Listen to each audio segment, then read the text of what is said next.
Army mateys, welcome to Dirt Guy Drive Time. It's the show where if you be misbehaving, you'll be walking the plank. Walk the plank. I decided to throw a little Pirates of the Caribbean at you right now. The parrot was just a bonus. Oh my God, it's Tuesday, August the 20th. I am on my way home from work, as always. Doing a little cracking myself up vlogging here. For hopefully you're already enjoying the show as much as I am. It's amazing. Hey, speaking of amazing, just got off of an incredible 3-day weekend with Cyndi Brown, the First Lady and Queen of everything. Man, if you've never been to Saboba Casino out by where I live, you gotta go, people. It's a smaller casino, resort kind of thing. Not really crowded. Everybody was so friendly. I mean, the couple times Cyndi and I got arrested for indecent exposure, boom, they were so friendly. They took such great care of us. Catch and release is the way it boiled down. That was amazing. Anyway, really had a good time there. And, you know, we were gonna make a Dirt Guy Drive Time on the way home from the casino yesterday. And I left the camera in this truck. So, you know, we took the other truck, the nice truck, we took it. So no Dirt Guy Drive Time. But since I didn't put the Friday one out Friday because we skedaddled out of town, I put that out last night. So hopefully you guys are keeping track with how all these videos are coming out, because I'm about to lose my mind over here. But that is some cool stuff happening there, in my humble opinion. You know, one of the key things that I'm taking away from this vacation with the spouse is, you know, she and I, we share the same space, we live together, and we talk, we have dinner together and have date night and stuff. But, you know, we actually talked a couple of times at this gig. We were able to sit down in a lounge, have a few gin and tonics, listen to some music that was either way too loud or way too quiet. They couldn't find a happy medium. Just some people watching, which, if you go to Saboba, a lot of freaky people. I'm just saying, there's a lot of them. Cyndi and I showed up actually to improve the overall look of the place, because we were the only attractive people there, which was amazing, and thank you for that. But, you know, she and I never actually just talk about, rarely do. Talk about dreams, ambitions. How do you feel about this? How do you feel about that? Let's plan for this, let's plan for that. I didn't realize just how bump and run our conversations are at home, and unacceptable, people.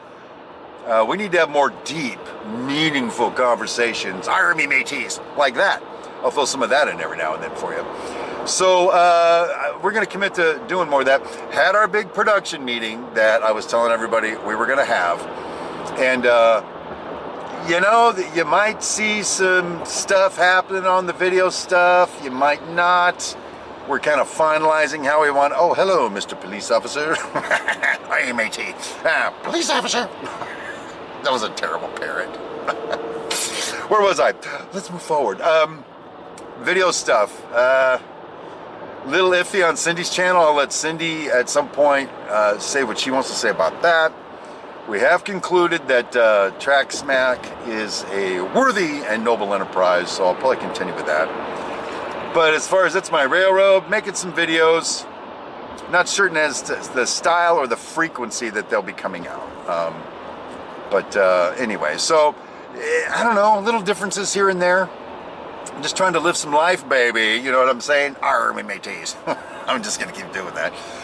So, I don't know. There you go. You'll get to see all of that as the months progress down the road. By the way, It's My Railroad is like 360 subscribers away from 10,000 subscribers.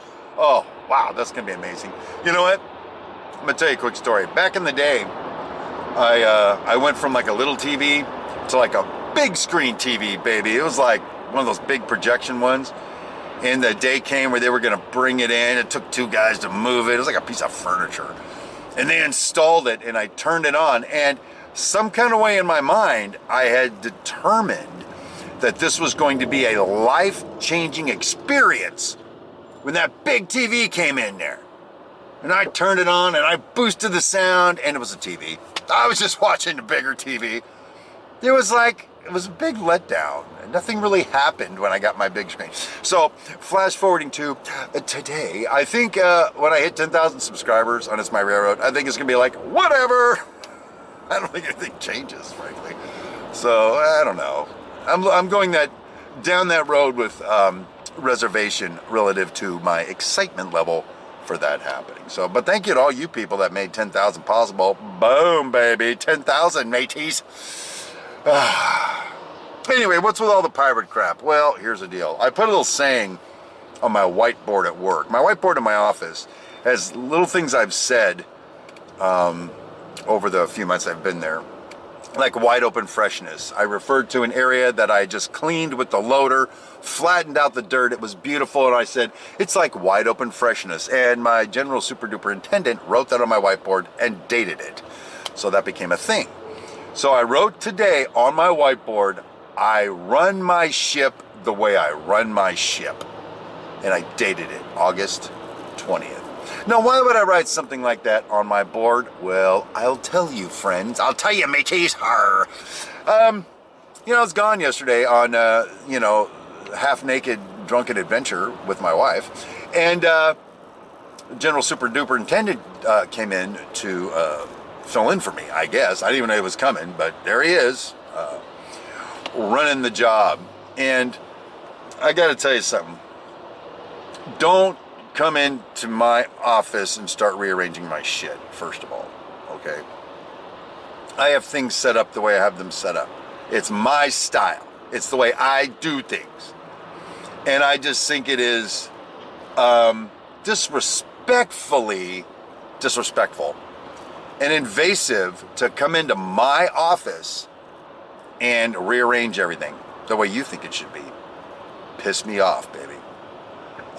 You know what? We have a scale. You guys know what a scale is, right? This is just a small example. I have the scales on the filing cabinet behind me, hidden behind my pictures, because these mother effers on the job walk away with my scales, and I just bought 2 new ones. Well, they used to be kept on the little work table in my office, and guess where I found them? On the little work table in my office. I keep my business cards on my desk so people can grab a business card. I found them in my top drawer. What the fuck are you going through my drawers for, bro? That's my desk. I have it arranged the way I want it arranged. I have my Powerade Zeros that I drink to get the electrolytes to keep from cramping up since I'm on keto. I keep them on the floor where it's cool under my my second work table. I don't like them refrigerated. They were in the refrigerator. You feel where I'm going here? Yeah. There was a printer on my desk that's supposed to be my printer, gone. It's just gone. No, hey, I'm taking the printer, gone. And then the creme de la creme, this is what I really enjoyed. My general super duper intendant is too fucking busy to come out to my job, okay? He's out about once every 3 weeks. I actually see his little mug. And that's cool and all. He's busy elsewhere, very, very busy elsewhere. So he comes to my job yesterday and gets all up in my crew's, my team's grill because the trash hadn't been taken out, floor hadn't been swept and mopped. Now, we do that every Friday before we leave the job. So it's nice and clean when you come in on a Monday. Well, guess why it didn't get done last Friday? You want to know why? How many of you remember the episode I put out last night about the practical joke I played on my boss? The reason the trash and mopping and sweeping didn't get done is because they yanked my guy without telling me, and I had to do his job and my job right up until the point I bailed out and went on vacation. Mr. Super Duper General Superintendent, if you are too damn busy to come to my job, then you must be too busy to be putting my drinks in my refrigerator, to be whining about the trash and sweeping up. It's not like it was a pigsty.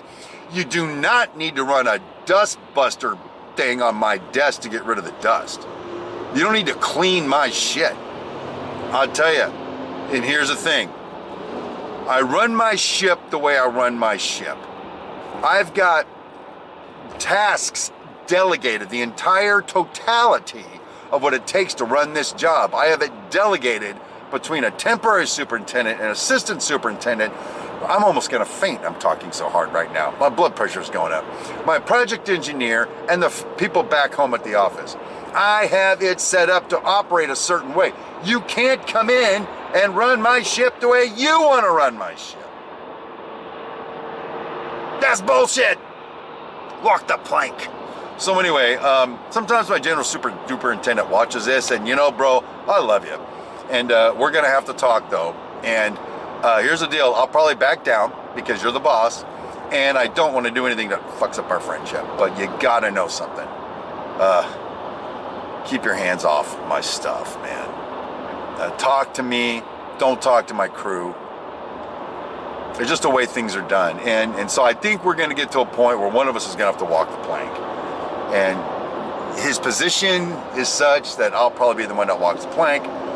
And then I'll be coming to work for you. Whoever you are, if you guys are hiring, I may need a job by the time all this is done. Anyway, that's kind of like a comedy rant for the day. Comedy rant. So there you go, that's my trip home today. I'm getting close to the thing where I can shut off the deal. So anyway, make sure you tune in tomorrow for the never-ending saga of Steve of the Caribbean, or whatever the hell we're gonna call it now. And until that time, make it a good one, and don't walk the plank for nobody.